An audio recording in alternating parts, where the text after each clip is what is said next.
Welcome back to Hold the Phone, your one-stop shop for all your Call Me Mother recap content. My name's Jack, and this week's episode was interesting to say the least. I did like this week's episode a lot. I think we're really getting down to the wire with the best of the competition. I just thought the challenge was a little interesting. This week, the artists worked in pairs to give a performance based off of a very old movie. They had complete control to do basically whatever they wanted with these B horror movies and give a performance based off of that, so we got a lot of variety. And that's where I was confused, but we'll get back into that in a little bit. First, the mini challenge in the mothership had them designing outfits in a very short time, and I honestly thought a lot of them did super well. Pepper ended up winning this mini challenge, and I think rightfully so. I think her garment was honestly pretty good for the, 15 minutes that they were given. But like with every challenge and mini challenge on the show, there's so much tutorial going on, and I think that's the main point. Lucinda and Wigzaddy again were amazing. Lucinda was giving really great advice with the sewing machines, and it just overall makes me feel really happy. All of them are coming away from this competition with a better understanding of how to do their art, and at the end of the day, I think that's what matters more than any cash prize. But the cash prize is also pretty nice too. So anyways, after the mini challenge, they're put into pairs by random draw, and this is funny to me. Because in this week, Dallas announces that they're going to be judged in pairs instead of their houses, so you start to think that there's going to be a lot more variation in the pairs than there actually is. This is how I know the show isn't too overproduced, because people like Justin are like, oh, I'm excited to work with other people, love Michaela, but I'm just excited to branch out. And then Michaela and Justin get paired together, which I feel like there could be a way to get around that. There are 3 House of Harmony members left, and I think if they wanted that variation, they should have just paired up each of the members with another member of another house. But instead, we got Michaela and Justin and Pepper and Jenna working together, and they've already worked together a lot. I don't know, to me, I think that's just some obvious producer meddling that could be done in a logical way. But regardless though, I think all of the groups worked really well together.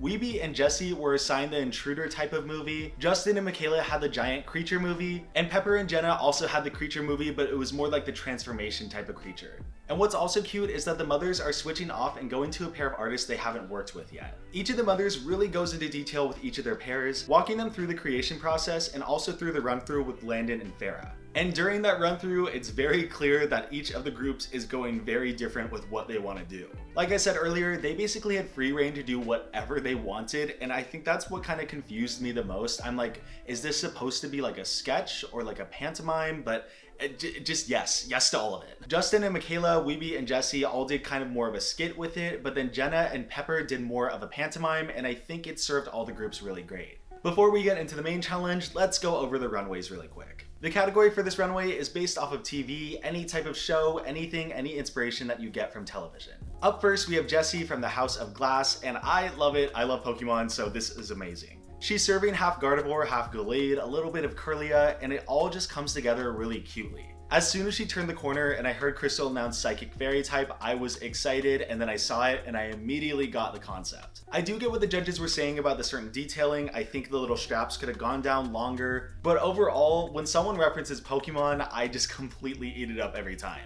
Moving on to the House of Harmony, first up is Jenna. I thought it was really cute. I love the detailing of the flower and how the nails matched. I think her mug is so pretty. It's so soft and so feminine. It's really, really great. And this outfit is completely in line with Jenna's aesthetic up to this point. Very retro, very futuristic retro, if that makes sense. Overall, I think the aesthetic really suits Jenna, but sometimes it starts to mesh together just a little bit, and I kind of see that here, and I think that's what the judges were kind of saying. And then we have Weeby, which first let me give a side note. For the runway portion, the queens were also judged individually instead of houses because it was trying to give like an even playing field to Jessie, I'm pretty sure. And Weeby ended up with the lowest score with 7s across the board, and I don't know if I agree. I think this is really cute. I understood the concept really well, and I think it was really well executed. The color looks great on her. She sold the outfit and the performance. I just don't think it deserved the lowest score. So if she didn't get praise from the judges, the people who matter, she got praise from me, someone who doesn't matter. And finally, we have Pepper, and oh my god, I am just such a Pepper stan. I think it's becoming almost tiring at this point how much I praise Pepper each and every week. But again, here, she just looks so gorgeous in this Bridgerton inspired look. I love the detailing. I love that the top fabric doesn't really match the bottom fabric, but it matches enough to really go together. It felt like a very conscious decision to do that, and overall, just mwah, amazing. Every week, Pepper is knocking it out of the park, and she's definitely making to the finals. I have no doubt in my mind. And then we move on to the House of Doucette. Up first is Michaela and this freak show inspired number, and I think it's really cute. I love the blood dripping detail. I think she's been doing this monster concept super well, really stepping out of her box. And it's almost like she's stepping out of her box so much that it's becoming like the norm for her, and I think that's okay. Because if she keeps doing these types of looks, that is completely fine with me. Just a very gorgeous garment, and she got a lower score than the rest, and again, I don't really agree with that. I do understand the lining critique, but I think that the outfit overall was just too good to be a 29.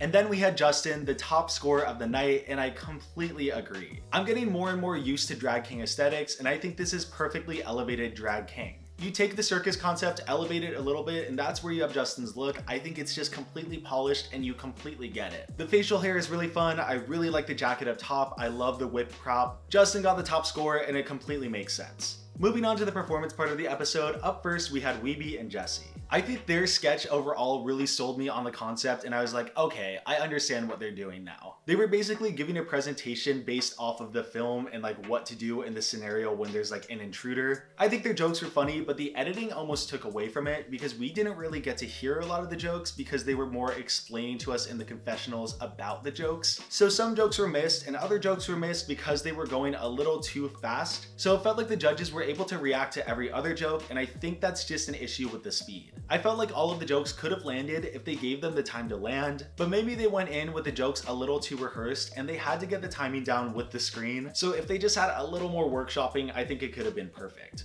Next, we have Pepper and Jenna, and I think they did a great job. Pantomiming is a hard thing to do and a hard thing to sell, and I think they sold it pretty well. Like always, Pepper really went for it. You could really tell her mannerisms and her trying to be this wasp. And they kind of got on Jenna for not really keeping up with Pepper, and I don't know if I completely agree with that. I think Jenna was also really funny, and she had a lot of moving parts to deal with, and I think she did a great job with them. She had to do a whole outfit change and then remember this fight choreography. It seemed tough, and I think she did a good job, but I guess just by comparison, she was the weakest. I was able to get into it faster though because it was a pantomime, so I think overall that was a really smart choice. And finally, we have Michaela and Justin who did this Oprah talk show sketch, and I loved it. Justin was really funny as this Justin Bieber type, but also dressed as a lobster, as you can see. But I think who stole the show was Michaela. She did an amazing Oprah impression, and it's something that we really haven't seen from her. Full energy, full charisma, full professional talk show. Give her a talk show right now, please. Even though I wasn't in love with the concept or the challenge this week, I think all the groups did a great job with what they were given. Unfortunately, when they were judged in pairs, the bottom score ended up going to Jenna, and Jenna was sent home.